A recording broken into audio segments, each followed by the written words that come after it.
Hello, everyone. I am following up on a post I shared on my personal Facebook page yesterday, and I've prepared the following statement. So please bear with me. I have been summoned to a membership council by the Church of Jesus Christ of Latter-day Saints in the Derby, Kansas stake, where I used to live between 2008 until 2019. This council will take place on April 18th at 7:30 p.m., 2021, Central Time Zone, which is just a few days away. In the LDS Church, which is oftentimes referred to as the Mormon Church, this generally means that they are unhappy with something the person has done and plan to proceed with some type of disciplinary action, potentially culminating with losing your membership altogether, meaning excommunication. The reason I am choosing to share this event on my professional page is that the reasons I am being called to such a meeting all have to do with the fact that I am a mental health professional and a certified sex therapist. In fact, one of only a handful within my community. And I am public and vocal about my stances supporting and educating about sexual health, which it seems they do not see as in compliance with doctrine as currently understood within the LDS leadership. I also support people regardless of where they are in their faith journeys, offering resources and support whether people decide to stay or leave the faith, as well as creating resources for the many that then find themselves in mixed faith marriages and family systems. This intersection between faith and science is an age-old story and not particularly unique to what is happening to me. The specific issues that they have brought to my attention that are being considered misconduct are: 1, my support for same-sex marriage; 2, my educational attempts to teach that masturbation is part of a normative sexual development journey and should not be seen as sin or used as a reason to keep our youth from being considered worthy or serve in church activities; 3, my stances on sexually explicit materials or pornography. I assume by which they mean that I have been educating on the difference between a values model versus an addiction model in the treatment of such concerns; 4, that I have been critical of church leaders; and 5, there are concerns that I have encouraged people to leave the church. I will be talking about each of these points more later, but I do want to say the following now. I have never encouraged an individual, a couple, or family that I have treated clinically, or even in my own friend circle, to leave the church. I do stand by all of my positions that are backed by sexual science, and I have called on church leaders to educate themselves on such matters. I am bound by ethical and regulatory processes in my profession, and in fact have been specifically trained on many ethical trainings that to bias my professional services through my own religious beliefs or background is unethical, causes undue harm, and could get my license revoked.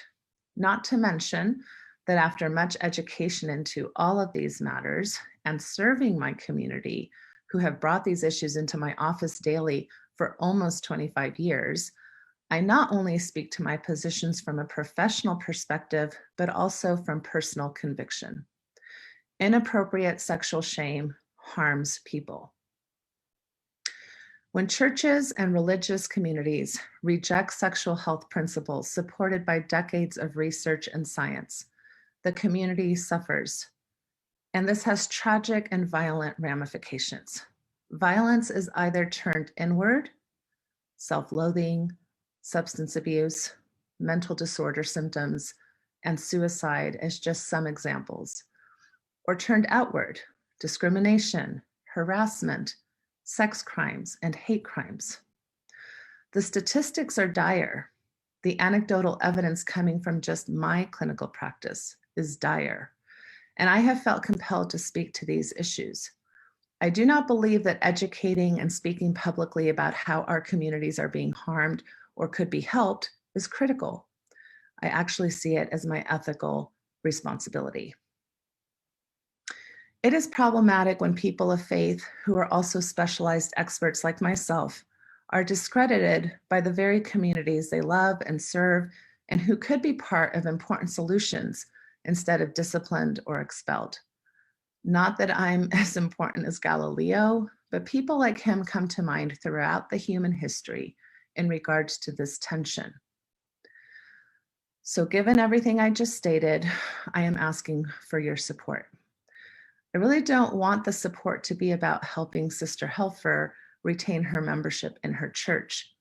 And that's not to belittle how personally and spiritually wounding this is for me. I want this to be support about advancing sexual and relational health within the LDS community, something I care deeply about. Because disciplining me for these professional reasons has implications for other mental health professionals in our field, as well as helping people in our community access the ethical, evidence-based, best practice type of help that they need to better their quality of lives and their quality of relationships. And sometimes these services are life-saving. If you feel like issues like sexual health, LGBTQ+ support, relational health, or mixed faith marriage and family support, all things I actually specialize in, are important to you, or that my work, along with many of my colleagues, has been helpful to your healing journey, whether you consider yourself a member, a non-member, or anywhere in between, please consider taking one of the following actions. 1, the letter from my prior stake president informing me that a council would be held on my behalf states the following, quote, "You may provide written statements from persons who could provide relevant information," end quote. That means any of you could submit a letter sharing your thoughts or experiences if they have to do with the issues I've outlined above. You can send these letters to the stake president orchestrating this event. His name is Stephen Daley, via email to stevemdaley@gmail.com, or I will make sure and put all of this type of information in the comments. It would be helpful, but not necessary, if you'd be willing to CC me such a letter so that I can know what types of concerns have been forwarded to my stake. That can be done at natashahelfermft@gmail.com.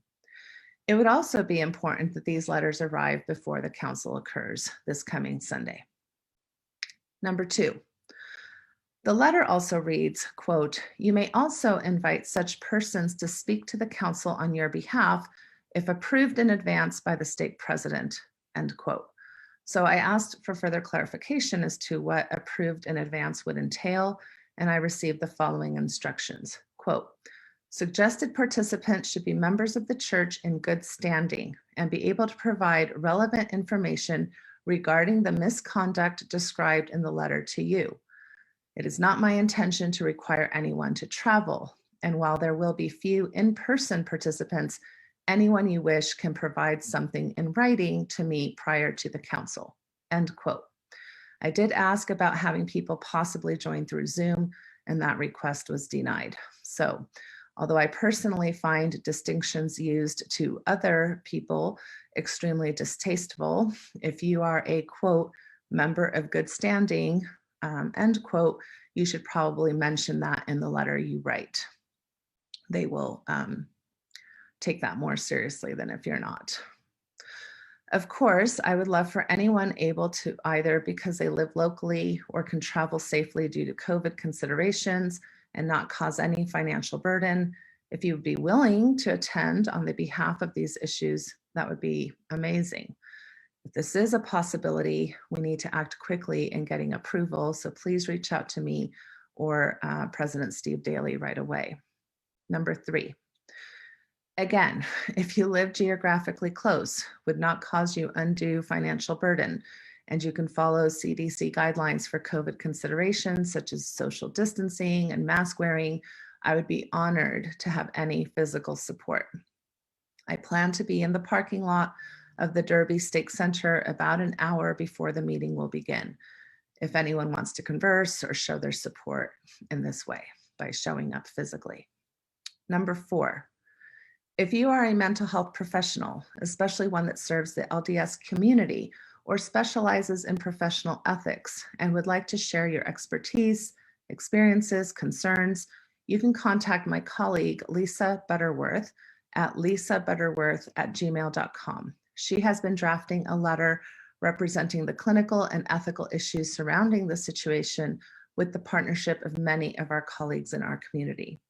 There are several ways she has organized for you to be able to add your name to this letter, both anonymously or not. It would also be helpful if you would be willing to write a personal letter in addition to this. Number 5, if you can share this call to action with others that you know are affected by these issues, that would be very much appreciated. If you have any ideas you feel I am not considering, please reach out to me and I will make the time to think through your thoughts.